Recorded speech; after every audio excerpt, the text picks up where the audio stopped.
Go. When going becomes your modus operandi, life gets crazy good. Chapter 7. Where God guides, He provides. You could say it like this: if it's God's will, it's His bill.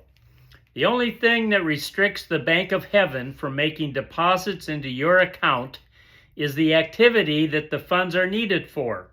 I said this earlier, but I've traveled to around 150 countries to preach the gospel as a missionary.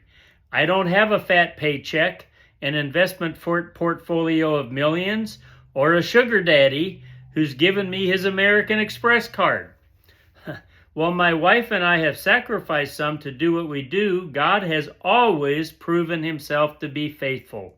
We have a nice home in Florida, have usually had decent cars to drive, raised our 3 kids, and never gone naked or missed a meal. God can do it. Note that I said God can do it. I didn't say Visa or MasterCard can do it. Going into credit card debt so you can go into all the world and make disciples isn't going to give you the opportunity to see God move in the area of finances. The scriptures are rather clear on the issue of debt, so we need to be very cautious with those little plastic cards. If you don't have the money to go with your church to India, then don't go. But be sure and pray, and then wait and see. God's timing is usually quite different than ours. He'll provide at the right time, not according to the deadline. God's provision often comes in other areas besides finances too. I saw this in 2 amazing ways on a trip I took to Kyrgyzstan. I was going to visit and encourage a friend who had worked with us for years on staff. He was living in Kyrgyzstan, working to plant house churches among the unreached. On my way to see him, I took a short 2-day detour into Tajikistan. I hadn't been there before and wanted to scout out the land a little. I arrived in Dushanbe, the capital, in the evening and asked a taxi to take me to a hotel.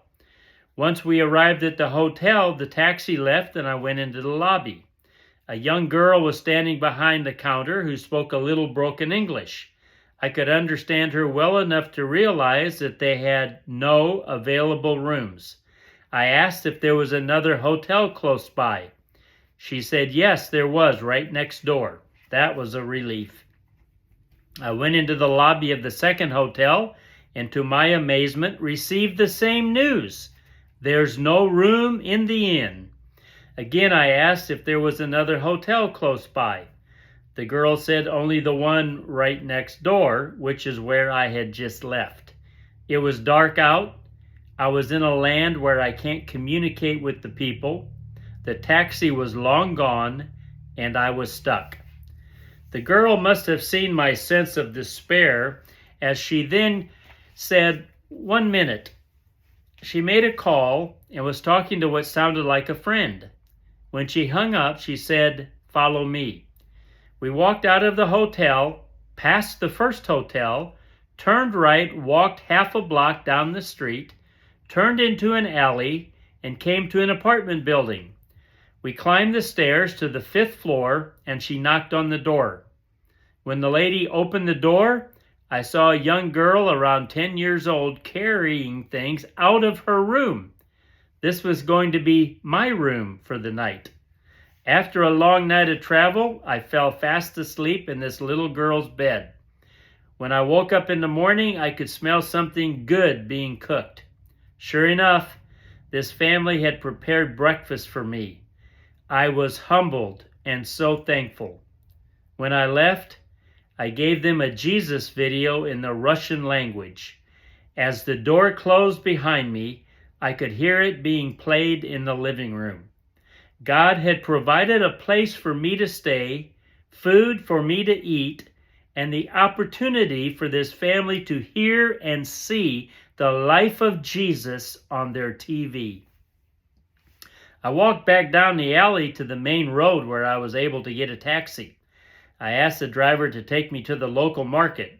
Once I arrived there, I saw an area with numerous travel agencies, so I thought I would confirm my ticket for later in the day. The first agency I stopped at said they had never heard of that flight that I was supposedly booked on. So I went to the next agency, but had the same reply. They said there is a flight to my desired destination, but we would have to head to the airport immediately. I was good with that idea. When we arrived at the airport, the man from the travel agency went in with me, and we approached the ticket counter of an airline that I had never heard of before. But I was able to buy a ticket and was told to head to the gate immediately, so I did. You see, I have an arrangement with the airlines that if I am not there on time, they can leave without me. They have always honored that agreement. So I walked out onto the tarmac and was standing in line to go up the stairs to enter the back of the plane. An airline employee approached me and said, "You need to stand at the back of the line." I agreed, of course, figuring my seat was near the back. When I got to the top of the stairs and entered the airplane, I saw no empty seats. Then a stewardess opened a door to a back closet and said I would need to sit in there. That's right, in a closet on an old bench seat from a car with no seat belts. Where is the FAA when you need it? I'm sitting in this closet on the car seat and we take off. I'm experiencing disbelief and laughing at the same time. It isn't too long, and one of the pilots opens the door to my closet and sits down on a cooler where he proceeds to light up a cigarette. Needless to say, I have never had a flight like that one since. But the Lord provided a flight, the finances needed, and some fun. He is really good at providing. My wife and I have been leading discipleship training schools with YWAM for nearly 3 decades. We've had schools as small as 3 and as large as 73. In every school, a requirement is for the students to complete a 2-month outreach. Many times the students come to a school and do not have the funds to do the outreach. These trips can cost thousands of dollars, with airfare being the big ticket item. In our many years of working with these schools, the number of students who were not able to go on the outreach due to finances is extremely small, definitely less than 5%. We have seen the Lord provide in miraculous and mundane ways. The bank of heaven is not short on cash. God provides all we need in order to do all He has called us to do. The Great Commission is Jesus' idea. He has called and is calling His people to go. When we obey, we can expect Him to provide. He is ready, willing, and able to do His part as we step out in faith to do ours. This brings up a heart issue that some struggle with. Some people don't want to spend, quote, their money on going, but would rather use it for personal comforts. We had some students one time who had a large sum in savings, but they'd been working before and they'd come to the discipleship training school, but when it came to outreach, they didn't want to use their money. They didn't want to spend their savings, but wanted to trust the Lord to provide through others. They ended up getting the money to go, but this attitude revealed a problem in priorities. When Janet and I and our 3 kids started with YWAM, we did 2 training schools back to back. The outreach portion of our second school was going to be to Mexico and the Ukraine. The cost of the trip for our family was a little over $11,000. We had been without a job for over a year, living on the support of churches and individuals. So the amount needed was well beyond our ability to pay. The day of the first deadline for funds came, and in our mailbox was an envelope with $1,000 in cash in it. By the time the full $11,000 was required, we actually had more than needed, and we were able to give some toward another student. The Lord provided all we needed and more. He really is the God of more than enough. As I mentioned earlier, finances isn't the only area of provision that God is good at. We had an outreach team go to Syria back in the early 2000s. The outreach was for 2 months, so at around the halfway point, I went to visit them. When I arrived at the airport in Damascus, I had 2 suitcases and a backpack. One of the suitcases had my clothes, and the other was loaded with gospel tracts and videos of the Jesus film. As I was proceeding through the customs, I saw a police officer standing beside a table. I avoided making eye contact, but heard him say, "Sir, come here." When I walked over to him, I placed my backpack on the table and he looked through it. Then I placed my suitcase with clothes in it and he unzipped it and took a quick look. At that point, I was going to try and outsmart him. I put my backpack on, picked up the suitcases to walk away, but he wasn't fooled. He wanted to look in that second suitcase. At this point, I wasn't sure what was going to happen. I put the suitcase up on the table and he unzipped it and was greeted with about 20 faces of Jesus. I don't know why they have to put Jesus' face on the cover of those tapes. Why not a picture of the Sea of Galilee or something? He then picked up one of the gospel tracts written in Arabic. In my nervousness, I blurted out something like, "I don't even know what it says." He wasn't impressed. He read the first page of the tract and threw it down in the suitcase. He looked at me with a somewhat disgusted look on his face and motioned for me to leave, which I did promptly. The Lord provided a way out where there seemed to be no way.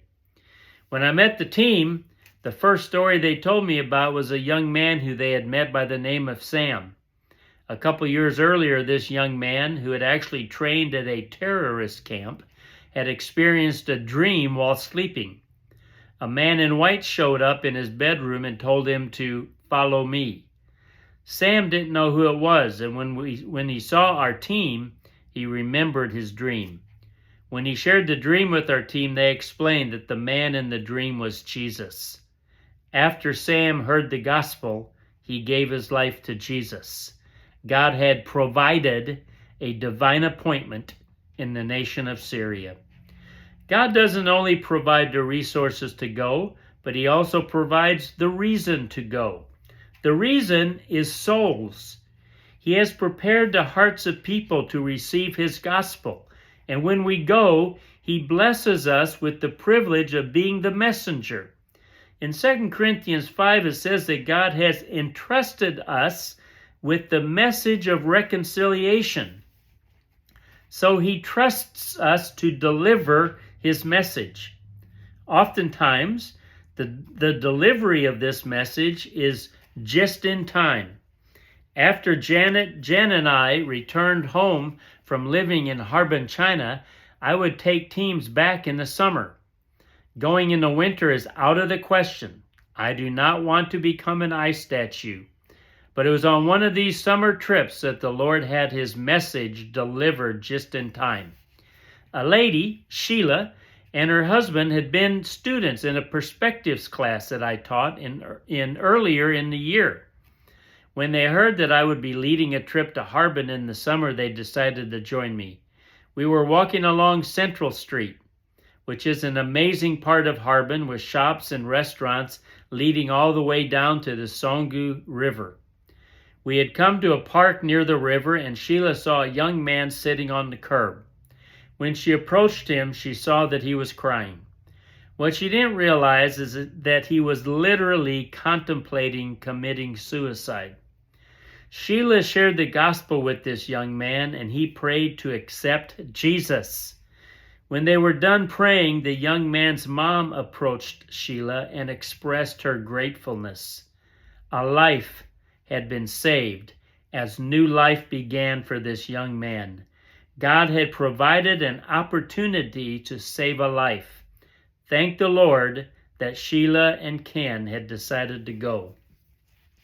Having worked in missions now for many years, I have seen the provision of God over and over again.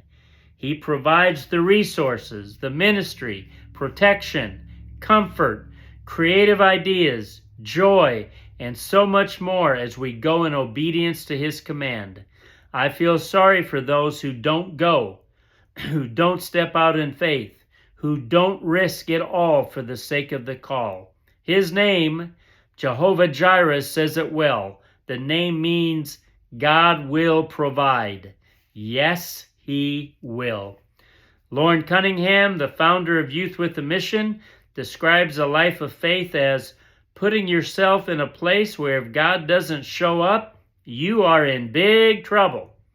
This isn't about being foolish or presuming upon the Lord, but it's all about trusting Him when there seems to be no way. We need to be willing to go when He says to go and where He says to go. In the next chapter, we'll consider the issue of where.